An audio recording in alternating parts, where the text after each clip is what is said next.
Okay, today we're learning how to calculate the average atomic mass of an element using the percent abundances of the naturally occurring isotopes for an element. Before we can talk about finding the average atomic mass, we need to discuss what a weighted average is.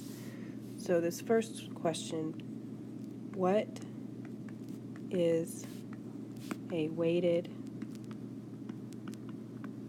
average?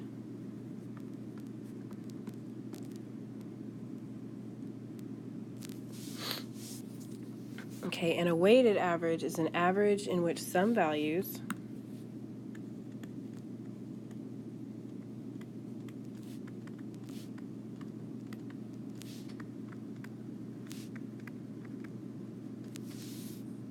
carry more importance.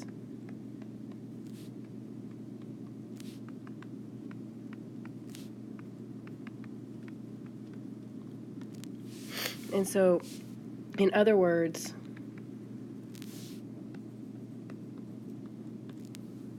some values contribute more to the average than other numbers.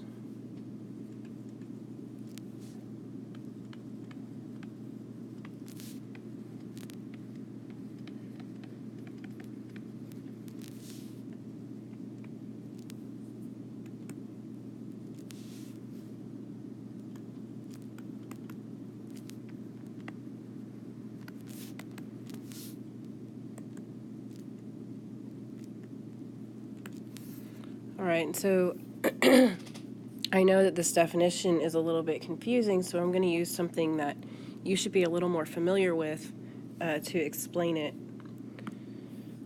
All right, and so how do you calculate your grade in a class?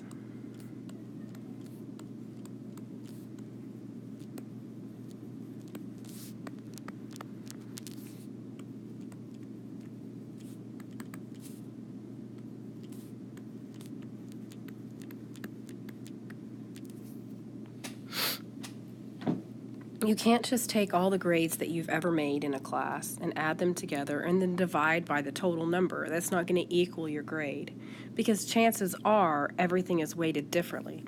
So in chemistry class, in my class,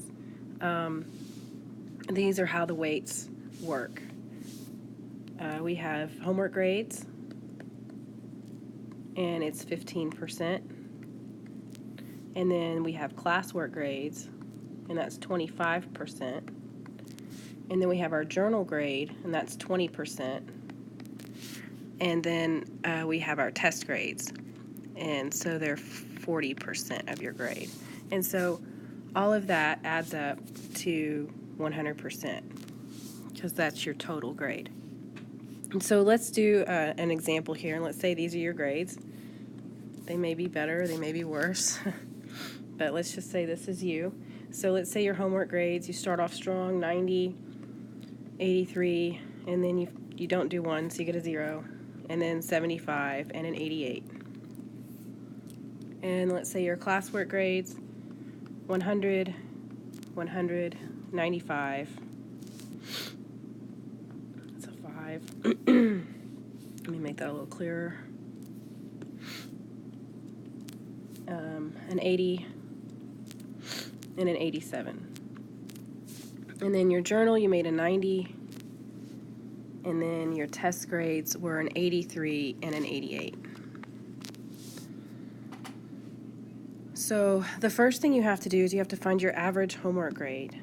And so if we average all of these homework grades together, including the 0, so you take 90 plus 83 plus 0 plus 75 plus 88, and you divide by 5, you'll get 67.2. So that's your average homework grade. And then your average classwork grade, so we take these 5 grades and we average them together, you get a 92.4. Of course, your average journal grade is going to be a 90. And then your average test grade is going to be an 85.5.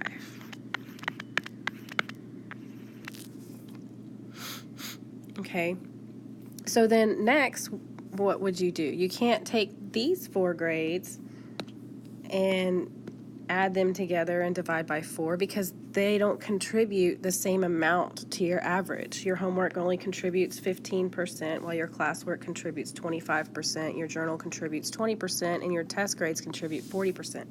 So we've got to take 15% of 67.2, 25% of 92.4, 20% of 90, and 40% of 85, and then add those values together, and that would give you your average for the class. And so before we do that, I want to make sure everybody understands what a percent is, because it's something that has lost significance along the way. Somewhere in grade school, they don't teach it correctly anymore, and they just teach you how to do the math. So a percent, the term per means to divide, in a way. That's what it means. And then cent, that's a prefix, right? A century or a centimeter, it means of 100, right? It means 100. So if you see something that has a percent sign on it, like our homework percent, 15%, you have to, in order to take 15% of something, you have to divide that by 100 first. And so 15% of 67.2, we're going to divide 15% by 100. And so if we take 15 divided by 100, you get 0.15. That's what that means without the percent sign. And then we would just multiply that by 67.2. And so that's how we would get 15% of that. All right? So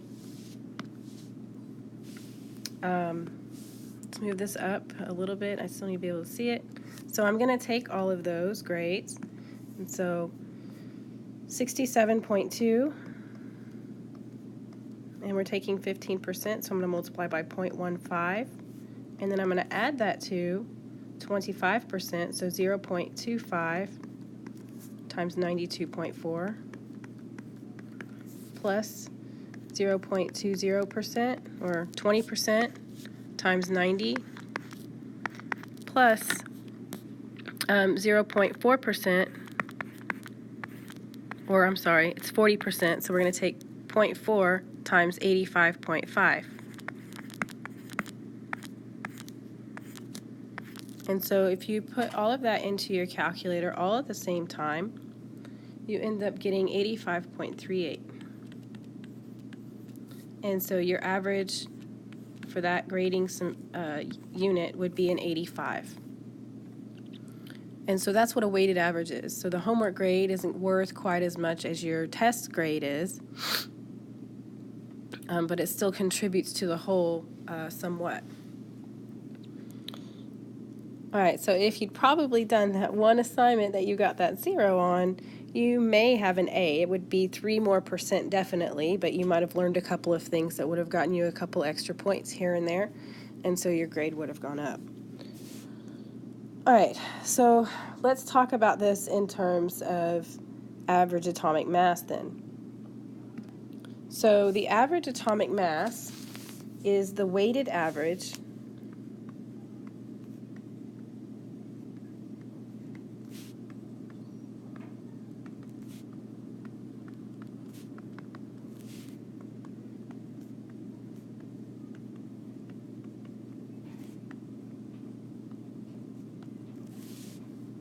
of all the naturally occurring isotopes of an element.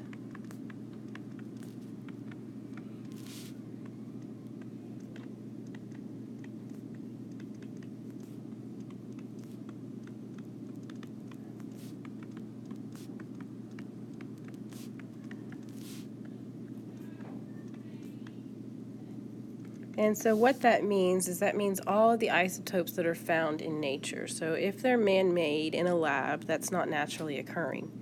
And most of the elements on the periodic table have a certain number of isotopes that are found in nature.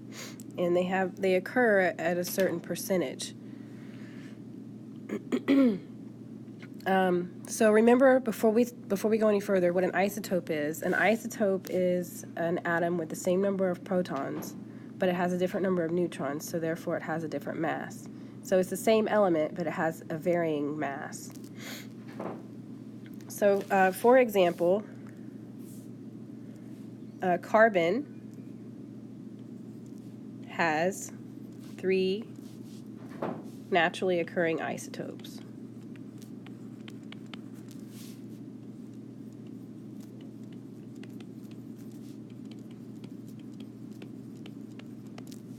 There is carbon-12, there's carbon-13, and there is carbon-14. Now, carbon-14 occurs with such little significance that we're not even going to consider it for this problem. It only happens, it's much less, much less than 1% of all carbon. So we don't have to even put this in our problem. So we're just going to say that carbon has 2 naturally occurring isotopes and use those 2 for our calculations. All right.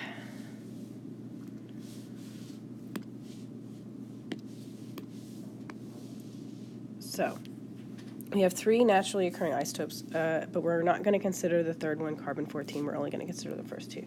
So carbon-12, I'm going to rewrite it like this.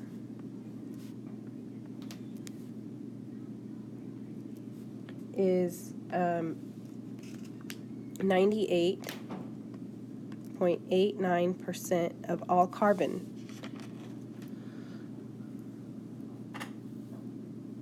Okay, and its mass, its atomic mass, is 12.0000. All right, and then carbon-13 is the rest, 1.11%, and it has a mass of 13.00335. Now, carbon-13 is slightly more than 13 because this is the atomic mass relative to carbon-12. So all of the masses on the periodic table are found from the isotopes, and the isotope's mass is found by comparing it to carbon-12. So you don't really have to worry about that too much. Just use the masses they give to you and calculate the average atomic mass from that. So if I wanted to find the average atomic mass for all the carbon, then I would have to take 98.89% of 12 and 1.11% of 13.00335. Because if I have a scoop of carbon, pure carbon, it's not all going to be carbon-12. Most of it will be carbon-12. 98.89% will be carbon-12. But the rest of it will be carbon-13. And so we can't say that carbon has a mass of 12 because they all don't. So we find an average of that. And it's the weighted average. So in order to find 98.89% of carbon-12, I have to move the decimal place over 2 places. So I'm going to take 0.9889 times 12 plus 0.0111 times 13.00335.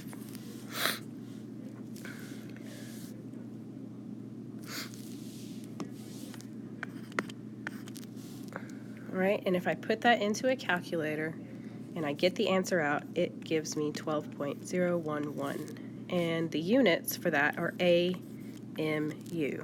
And that stands for atomic mass units.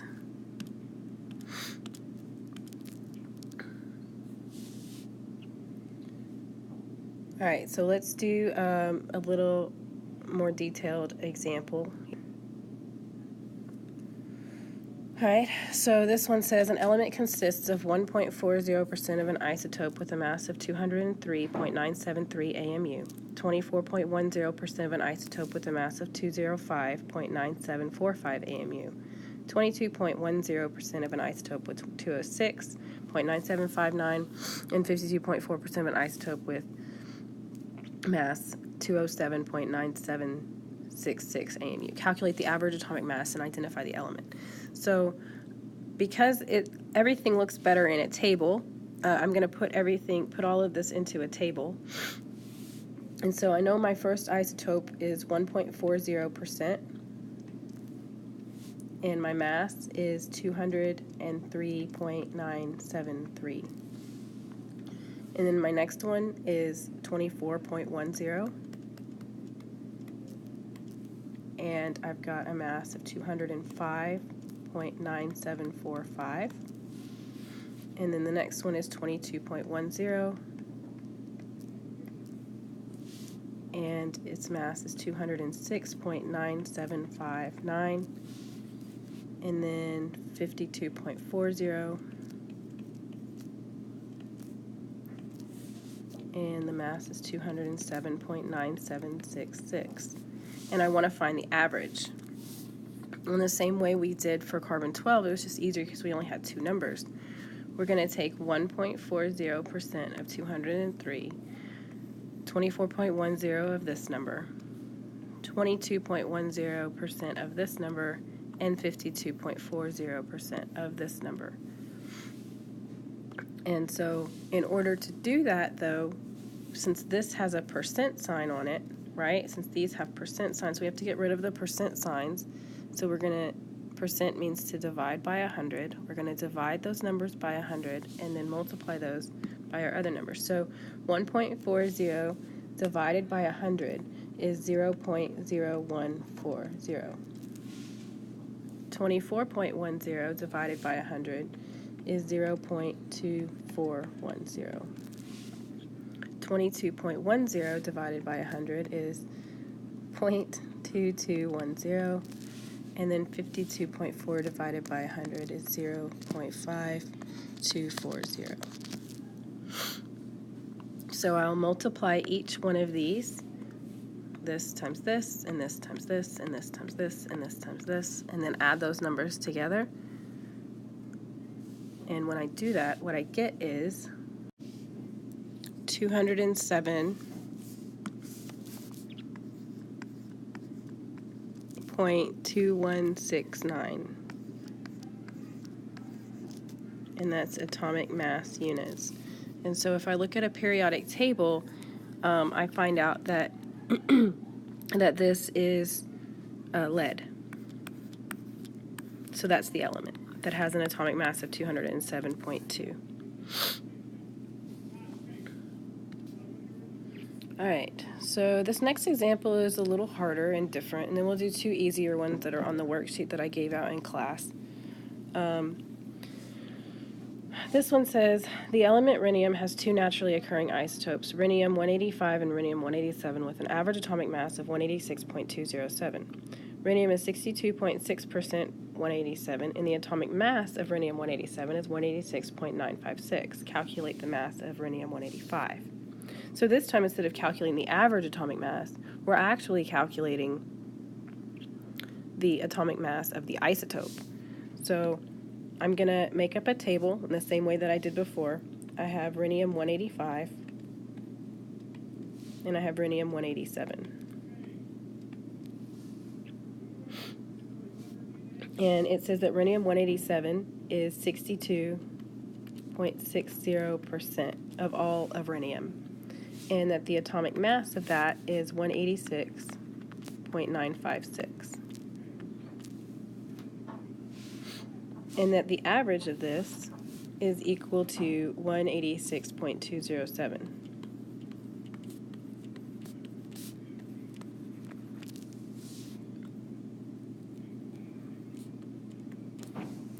And so what I want to know is this value right here. Now, before I can even calculate that, I need to find the percentage of rhenium-185. I need to find this value.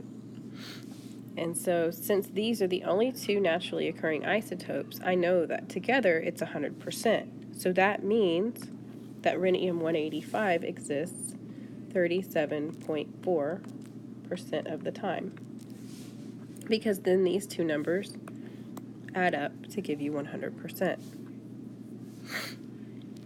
And so now I can make an algebraic equation that will represent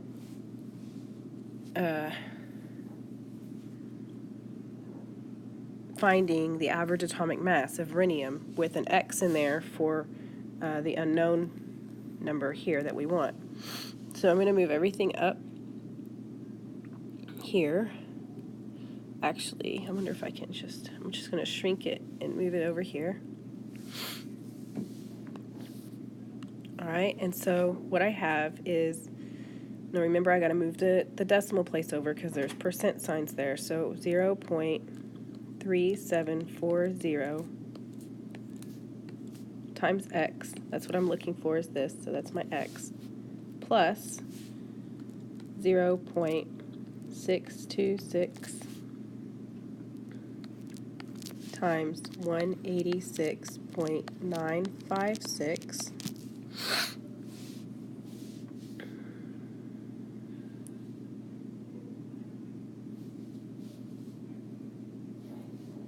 and that has to be equal to 186.207.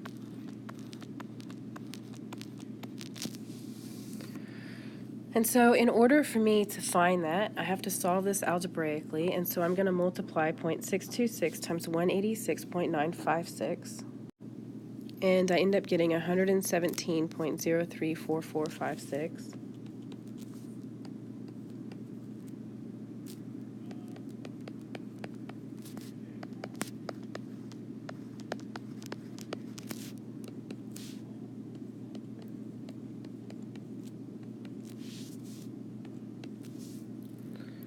And so to get x by itself, I have to subtract by this 117 on both sides to keep both sides equal.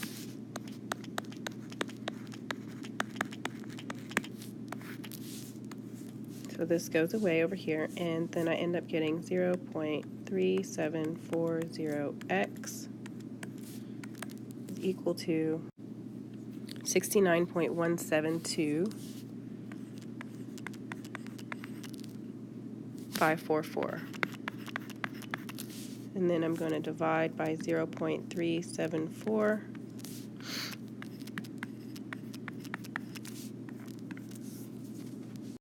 And I find that my atomic mass for rhenium 185 is 184.95.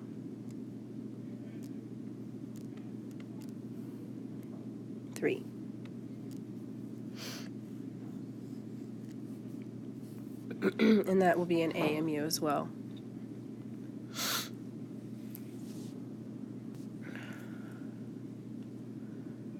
All right, so this is number 1 off the worksheet that was given in class. It says rubidium has 2 common isotopes, rubidium-85 and rubidium-87. If the abundance of rubidium-85 is 72.2%,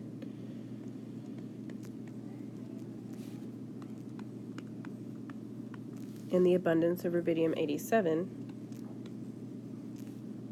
is 27.8%, what is the average atomic mass of rubidium? So in this problem, they didn't give us those long atomic masses for the isotopes, and so we're just going to use the mass numbers. If they had given us the really long numbers, the other masses, then we would use those, but they didn't, so we're just going to use these. So I'm going to take, for my problem, 72.2%, so turning it into a decimal, 0.722 of 85, and I'm going to add it to 0.278 times 87. And when you put that into a calculator, what you should end up getting is 85.556.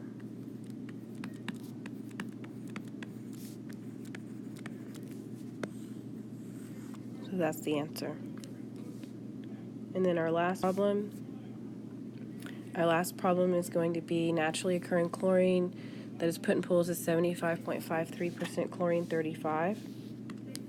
So I've got chlorine 35 is 75.53%.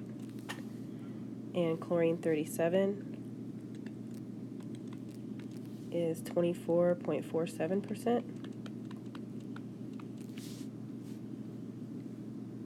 And the mass of this is 34.969. And the mass of chlorine 37 is 36.966. So see, in this problem, they gave us these long masses for the isotopes, and so since they gave us the more accurate numbers, we're going to use them. We're not going to use the mass numbers over here like we did in the last problem. So for this, I'm going to take 0.7553 times 34.969 and add that to 0.2447 times 36.966.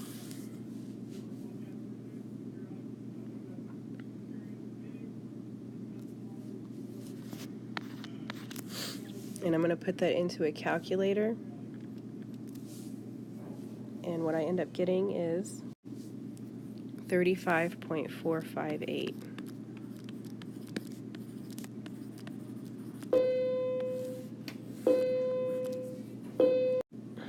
All right, sorry about that. That was the bell. So that's basically it.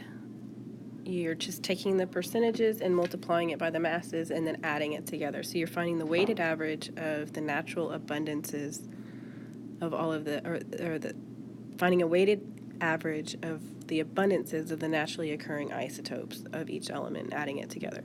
And that's how all the atomic masses are found on the periodic table.